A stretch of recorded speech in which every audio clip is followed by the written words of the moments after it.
What's going on, guys, and welcome back to another episode of my new career mode. This is episode number 6, and we're starting today's episode off by buying a Scout Future Star from the catalogue.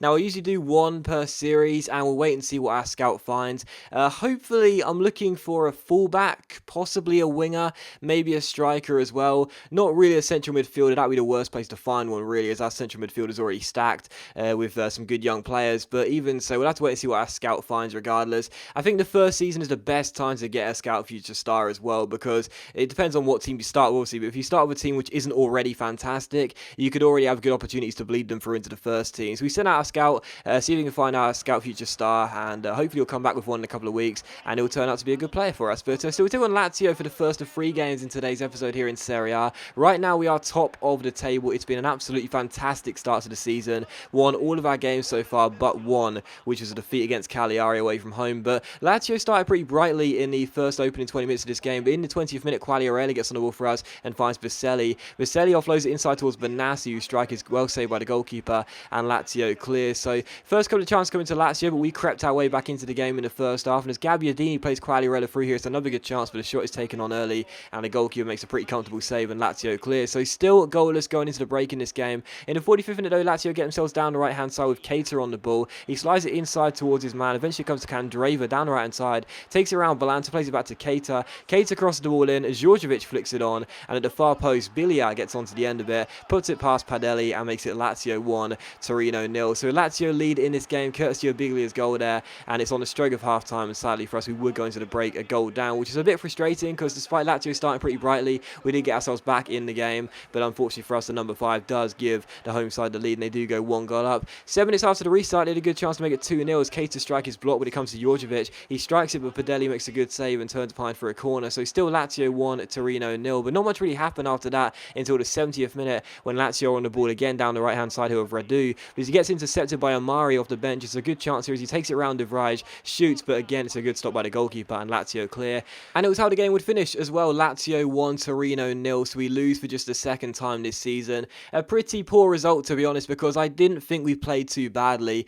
Bilia's goal on the stroke of half time does separate the sides, but as you can see, we were matched with Lazio for pretty much the entire game. I felt as though we put in a good shift there, but sadly we couldn't get the win. Lucas Bilia was my player of the match. He scored the only goal of the game and never gave the ball away in the entire game either. Had 100% passing, got himself an 8.1 rating, which was fair. And yeah, it was disappointing really to lose for just the second time this season, because I think we should have at least got a point from it, but that was really my fault for poor finishing. You know, the shots we took they weren't poor or anything. You know, we hit the target 4 times, compared to their 3 times, but the shots were pretty much straight at the goalkeeper. So pretty disappointing result, but I have to take it on the chin and go into the next game against Parma here. So this is the second of 3 games in today's episode as Parma come and take us on here at home. Also a side note as well, you would have seen when I made the club and made the club settings before going into the career mode, I did rename the stadium, but in this year's FIFA, whenever you rename the stadium to what it's actually called, it never registers for some reason. It goes back to the default name. I'm not really sure why it is, but still, we do take on Parma, and the first chance would also result in the first goal of the game as well in the 21st minute.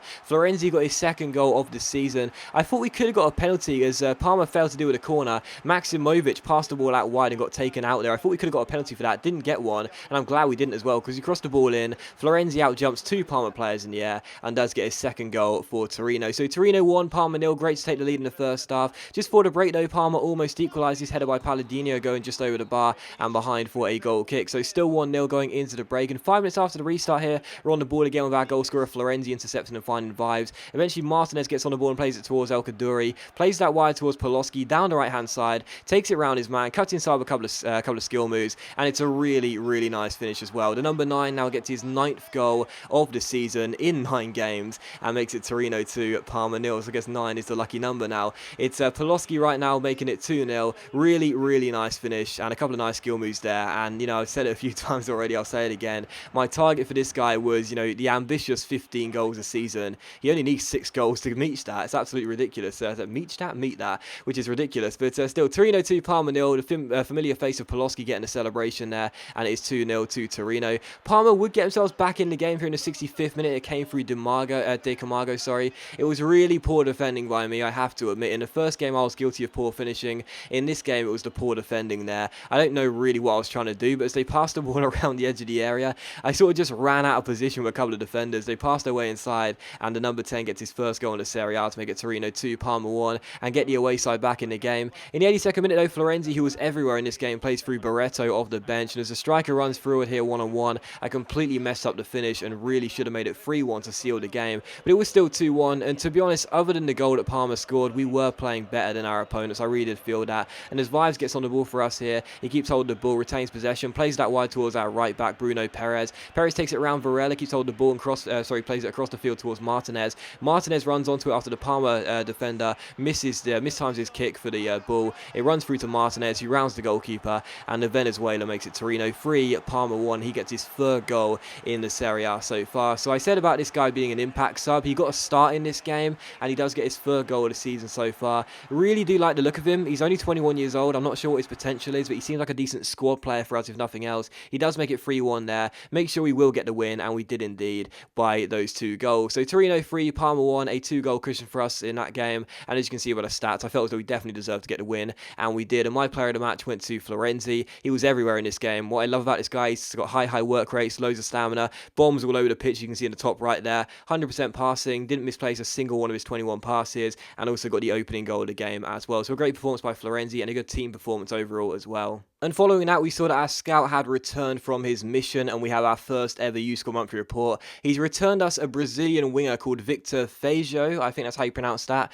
and as you can see, he looks pretty decent for a 15-year-old, 78 to 94 potential. Currently his overall is 57 to 73. Obviously, as he's 15 years old, he's not ready to be promoted yet. We'll most likely save him until May anyway, but from the first initial scout report, he looks as though he has the potential to be a really decent player for us. Of course, it's just 1 month's worth of scouting, if nothing else. We have to wait for a while before we know for sure whether he's going to succeed in this Torino side, but scout future stars usually do pretty well if you give them enough game time. Kevin Savanier and Leal Gutierrez are 2 examples of scout future stars that I've had that worked out really well because they got game time, so he looks pretty decent, and I said I was after a fullback, a winger, or possibly a striker, so we get ourselves a winger. Of course, we don't play with wingers in this team, I do know that, so you may think, why would you want a winger, but it's just a different option to play off the bench. If we ever change formation, if we ever need a bit of injection of pace down the wing and change that formation to try and exploit the flanks a little bit more, he could be a good little impact sub to bring on as a youngster to get him some game time as well.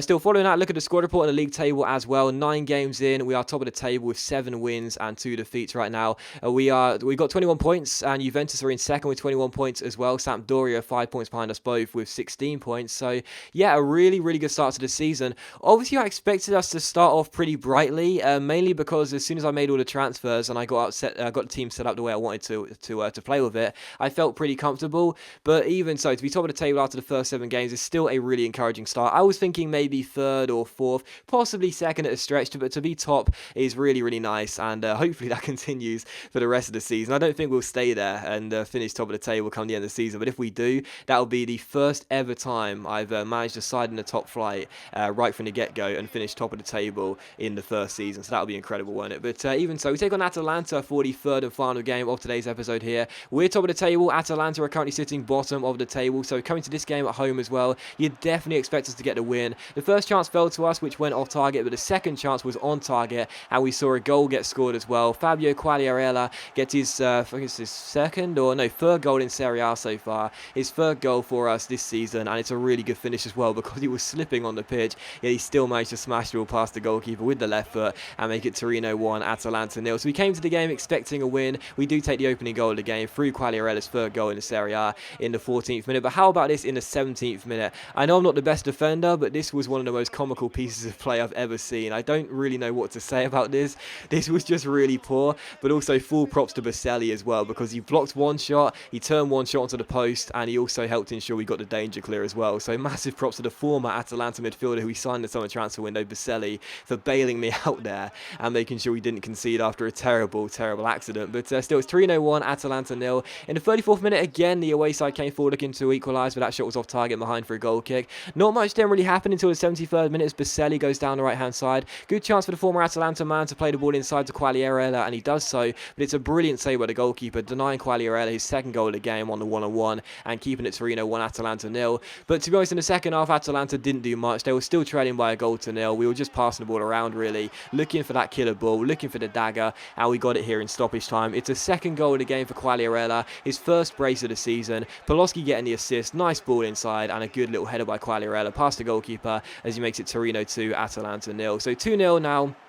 We're on course to get the win, make it 2 wins from our last 2 games, and that is Quagliarella's first brace of the season as well, as he gets his 3rd and 4th goals in this game. So delighted with that, another win for us. We remain top of the table, absolutely delighted with that. The start of the season has been incredible. I still don't think we'll finish top of the table, but even so, the start to this season has been absolutely extraordinary, and the longer it goes on, the better we'll feel. But that does end the episode, guys, so as always, a big thank you for watching the video. Pay no attention to those match stats, they were absolutely rubbish. You saw we had more than 3 shots in the game, but hopefully you enjoyed the video. If you did, then please do leave a like, and I will see you for the next episode of my new career mode very soon.